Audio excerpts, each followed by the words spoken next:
ಕರಾವಳಿ ಭಾಗದಲ್ಲಿ ವರುಣಾರ್ಭಟ ಹಿನ್ನೆಲೆ ಉತ್ತರ ಕನ್ನಡ ಶಾಲಾ ಕಾಲೇಜುಗಳಿಗೆ ರಜೆಯನ್ನ ಘೋಷಣೆ ಮಾಡಲಾಗಿದೆ. ನಿರಂತರ ಮಳೆ ಸುರಿತಾ ಇರುವ ಪರಿಣಾಮ ರಜೆಯನ್ನ ಘೋಷಣೆ ಮಾಡಿದ್ದಾರೆ. ಭಟ್ಕಳ, ಹೊನ್ನಾವರ, ಕುಮಟಾ, ಅಂಕೋಲಾ, ಕಾರವಾರ ತಾಲೂಕಿನ ಶಾಲೆಗಳಿಗೆ ರಜೆಯನ್ನ ಘೋಷಣೆ ಮಾಡಲಾಗಿದೆ.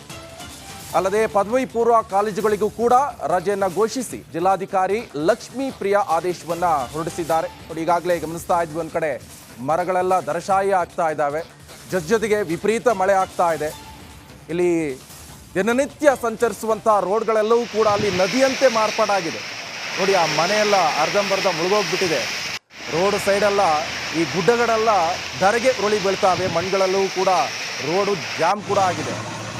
JCBಯಲ್ಲೂ ಕೂಡ ವರ್ಕ್ ಕೂಡ ಮಾಡಲಾಗ್ತದೆ. ಆದರೆ ಶಾಲಾ ಕಾಲೇಜುಗಳಿಗೆ ಮುನ್ನೆಚ್ಚರಿಕೆ ಕ್ರಮವಾಗಿ ರಜೆಯನ್ನು ಘೋಷಣೆ ಮಾಡಲಾಗಿದೆ.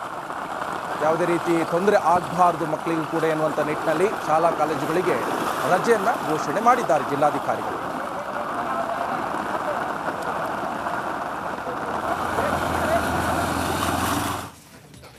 ಶಿವಮೊಗ್ಗದಲ್ಲಿ ಮುಂದುವರಿದ ಮಳೆಯ ಆರ್ಭಟ.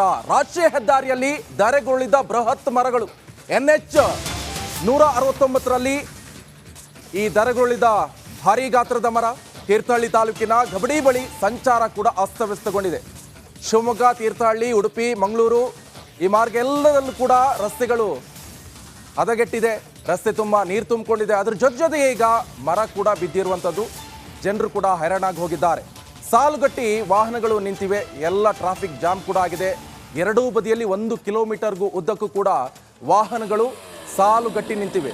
ಪೊಲೀಸರು, ಅರಣ್ಯ ಇಲಾಖೆಯಿಂದ ತೆರವು ಕಾರ್ಯಾಚರಣೆ ಕೂಡ ನಡೀತಾ ಇದೆ. ನೋಡಿ, ರಾತ್ರಿ ಹೊತ್ತು ಈ ಸಂದರ್ಭದಲ್ಲೂ ಕೂಡ ಈ ವಿಪರೀತ ಮಳೆ ಆಗ್ತಾ ಇದೆ. ಈ ಶಿವಮೊಗ್ಗ, ಉಡುಪಿ, ಕುಂದಾಪುರ, ಮಂಗಳೂರು ಇವೆಲ್ಲ ಕಡೆ ವಿಪರೀತ ಮಳೆ ಆಗ್ತಾ ಇದೆ. ಇದು ಶಿವಮೊಗ್ಗದಲ್ಲಿ ನಡೆದಿರುವಂಥ ಘಟನೆ. ರಾತ್ರಿ ಹೊತ್ತು ಮರ ಬಿದ್ದ ಪರಿಣಾಮ 1 ಕಿಲೋಮೀಟರ್ಗಳು ಕೂಡ ಜಾಸ್ತಿ ಅಂತ ಹೇಳಿದ್ರೆ ಎರಡು ಕಡೆ ಕೂಡ ಟ್ರಾಫಿಕ್ ಜಾಮ್ ಉಂಟಾಗಿದೆ. ಈಗಾಗಲೇ ಅರಣ್ಯ ಇಲಾಖೆ ಸಿಬ್ಬಂದಿಗಳು ಹಾಗೆ ಪೊಲೀಸರು, ಅಲ್ಲಿರುವಂಥ ಸ್ಥಳೀಯ ನಾಗರಿಕರು ಕೂಡ ಮರವನ್ನು ತೆರವು ಮಾಡುವಂಥ ಕಾರ್ಯಾಚರಣೆಯನ್ನು ನಡೆಸ್ತಾ ಇದ್ದಾರೆ. ಇನ್ನು ಕೂಡ ಮಳೆಯ ಆರ್ಭಟ ಮುಂದುವರ್ಕೊಂಡು ಹೋಗ್ತಾನೆ ಇದೆ.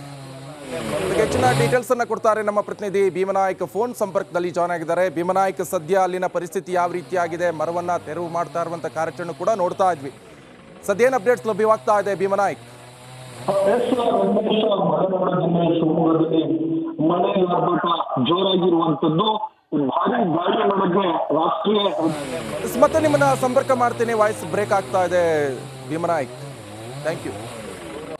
ಈಗಾಗಲೇ ದೃಶ್ಯದಲ್ಲೂ ಕೂಡ ನೀವು ಗಮನಿಸ್ತಾ ಇರ್ಬೋದು, ರಾತ್ರಿ ಮರ ಉರುಳಿ ಬಿದ್ದಿದೆ. ಅಂದರೆ ನಿರಂತರ ಮಳೆ ಆಗ್ತಾ ಇರುವಂಥ ಪರಿಣಾಮ ಮಣ್ಣು ಕೂಡ ಸಡಿಲವಾಗುತ್ತೆ.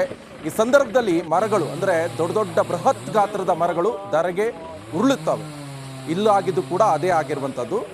ಈ ಮಳೆ ವಿಪರೀತ ಮಳೆ ಆಗ್ತಾ ಇರುವಂಥ, ಅದು ಕೂಡ ಮಲೆನಾಡು ಭಾಗ, ಈ ಕಾಡು ಜಾಸ್ತಿ ಇರುವಂಥ ಪ್ರದೇಶ, ವಿಪರೀತ ಮಳೆ ಆಗುತ್ತೆ.